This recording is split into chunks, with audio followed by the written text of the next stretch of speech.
Hey everyone, welcome to a bonus spooky season episode of the Film Roasters Podcast. I am Tim. With me is my host Patrick.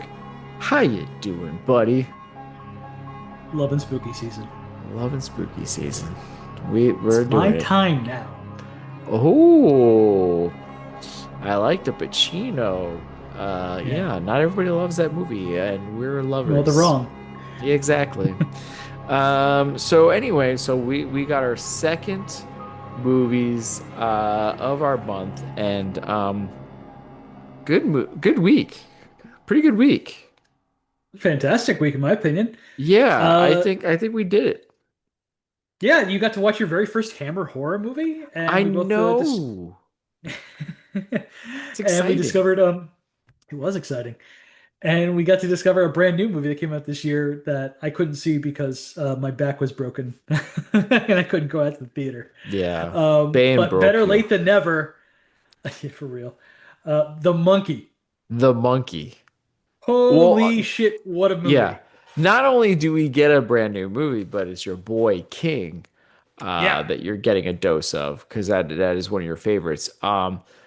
This movie. Based on a short story in Oh Stephen King's man. Skeleton Crew, Yeah. it very lightly based on, but improves on it. Well, and I want to say Yeah. it's basically different, but it's so much fun. I It knew I is so knew much it's weird fun. because our mother did have some King books back in the day, and I do remember a cover of the The book monkey with the looking symbols. like, yes, exactly. I do Yeah. remember this. And so I Skeleton was Crew. like, as soon as I Classic. saw the poster, I'm like, this does look familiar. Um, Well, but it was symbols in man, the book, but they decided to do drums in the drums, movie. but it worked. And Works perfectly. it the let me just say, like it's this movie, I feel like makes you go WTF in all the right ways. I so much practical old school gore in it too. Yes. And it's Yeah. always like catches you off guard by like how hard they're willing to go. Yes. It's like a late 80s horror movie. I'm like, oh hell yes. Yeah. I mean, You there's know? there's stuff that doesn't make sense, but it within the world it creates, it lands, like it just works. But it just still makes you still go like, what? Like, oh my God. And I it's constantly hard took me not to by enjoy surprise. every And it's step of the so way. funny. Theo James is out of this world great in the movie. Yeah. Great supporting performances by like Adam Scott and Tatiana Maslany. Really quick Adam Scott, but nails it, obviously. Really quick is what I would call for Elijah Wood. But Yeah. the Fair enough. Fair enough. Adam Scott opening scene is so funny and great. Who cares? Yeah. It's perfect. I love this movie. I'm gonna buy it. It was on Hulu. I'm assuming it still is. Uh, Yeah. To Absolutely be worth the and watch. Yeah, I still on think Hulu. we've talked too before, you might know more, but like the creator is not always our favorite.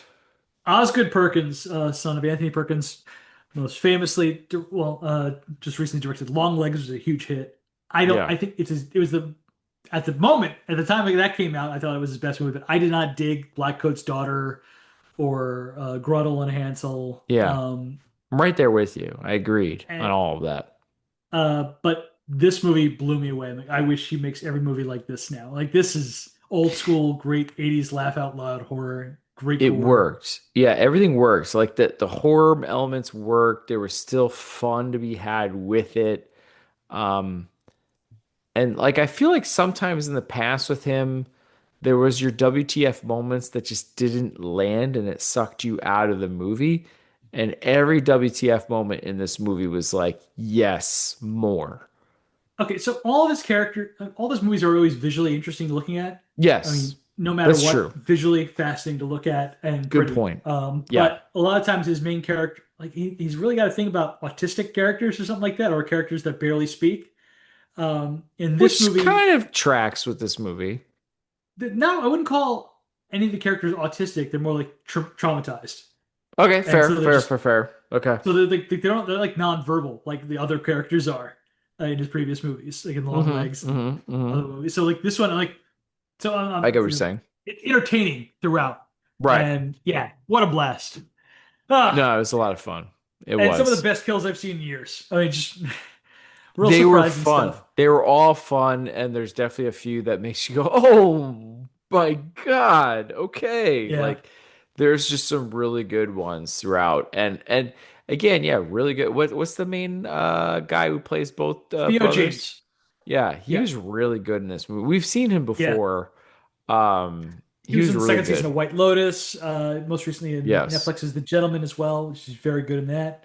I really good actor, good He promising was actor. really good. Everybody was it was pretty solid. It was a good movie. We were really surprised. I think this is the front runner so far of most fun we've had. Yeah. Yeah. So, Um, and then I got to introduce you to what is my favorite Hammer horror movie, The Devil Rides Out. well, I can't say because this is my first. So you broke my Right. cherry on that. Sorry to put it in that terms. Thank But you for this was apologizing. such a fascinating movie. Yeah. It really was. I really dug a lot of the acting in this movie. Um, I mean, you've told me for years about Hammer, with the set designs and It's an everything attention to with that one. detail. Yeah, and it really shows in this movie. Um, I dug it. I really dug it. I mean, it is old. It is old, right? It is a little bit lower budget for in certain regards. Like it's 68. aged. Yeah. Yeah. But man, is it still really just an interesting, cool movie. I could totally see this being remade.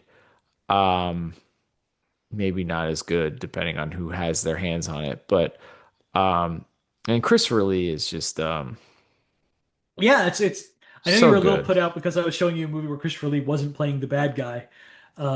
He's playing basically Doctor Strange. This is Yeah. the character, the what's his character's name? The Duke Richelieu. Yeah. Um, is what I think Doctor Strange is mostly based off. This is a character, the books that came out in like the 30s, and Right. this is He's something all that about the occult and all that kind of stuff. Yeah. right. This was a passion project for Christopher Lee. This is where he like pushed his chips into Hammer. Like, I want to make this movie. I'll do Yeah. your Draculas if you make this movie for me.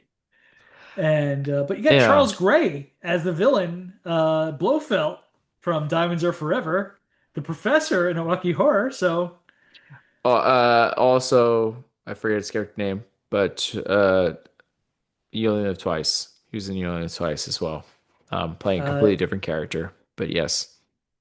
Henderson, Um, yeah, there you go. I Mr. Henderson. yeah, and he dies. But anyway, um, I know him from those two Bond movies so well. So it's just fascinating to see him. But he plays obviously a really good villain. Yeah, But like Christopher Lee is oh, he's a presence, isn't he? great. It's great. I really dug the other guy that was next to him. He kind of weirdly disappeared. I don't know about disappeared, but like he kind of dropped off more towards the latter half of the movie. We're talking about Um, Leon Green, who plays Rex Van Ryan. I guess so, right? The other partner in the war kind of Yeah, stuff. yeah, yeah, Yeah. yeah. And I kind of wish. I don't know about wish. I mean, there's just some decade stuff you have to get over, practical effects wise of the stuff. You have to kind of. It's the It's kind of best like they could super. do with the time Yeah, they you know had. what I Yeah. mean? Like I wish I saw this movie younger, where I feel like anybody want to bash Superman in the movie, I'll be like, ah, like I don't care what you say. This is phenomenal stuff, right? And it still holds up to me because of when I saw it, you know what I mean? And it's like my only like, man, only if I saw this at a younger, I would have been more like this was really cool. But it shows his age a little bit, and Oh, getting absolutely, into it it does. late is rough. But you know what? It's a really cool story, and I think the acting's really good in it. And it's Hmm. still pretty cool what they do with the effects that they had at the time. I dug it. Yeah, well, that's the fun thing about Hammer movies is, they have all these like British actors who are like classically trained and just kind of slumming it in these horror movies, but like Yeah, they're slumming it, but they're still giving it their all because they would never give a bad performance yeah, over their dead bodies. So like tremendous acting all the time and these incredibly detailed sets. that makes you Yeah. feel like you're really there. They're really cool looking. You can see the cheapness of it sometimes, but most of the time it just looks like you feel like you're in like a $10 million movie versus like a couple Yeah. hundred thousand, if One that. of the things that kind of reminded me of it, there was a couple of sets in some of these kind of mansions that kind of made me feel like I was in an Indiana Jones set, Hmm. which was just really cool. Like there's something tactile and cool looking about some of those sets. Um, that just it just fit for the era that it was supposed to be doing. Yeah. Um, Well, and so I dug it. good news, because I know you're curious about watching more Hammer movies now. Yeah. They're all streaming on Tubi now. Okay. So like I mean all the Frankensteins are there. I think all the Draculas are too. So time to Yeah, come check them out. that's kind of when I need to go into it. Yeah, for sure. Yeah. And the Tubi. best part about these movies is like you're not gonna be scared of these movies made in the 50s and 60s. It's perfect for if you just want a little horror movie during the day. Like if the kids come down and Yeah, see you I was watching about to this, say that. Yeah, it's fine. not gonna be a big deal, and it's not like I mean that's kind of the sometimes the hangups I get into is oh no, like it's kind of daylight or it's not the sun hasn't gone down enough. Can I make it dark enough in my basement? And I'm like, I'll put it off till later, and then I'm too tired, and then I don't end up doing it. I'm too old for that. I can't keep putting off Yeah. horror because the daylight's not streaming up nice with me. So, like I just I gotta push through it, and that's kind of what I did too with the Alien Earth stuff. Was like, all right, I just gotta watch it, like regardless that it's not setting up correctly for me. And I think that's what I got to do with horror from now on. Yeah, I think that, even like you mentioned interest in watching like the Universal movies from like the Yeah, 30s and the 40s too. Like these are the perfect movies to watch during the daytime.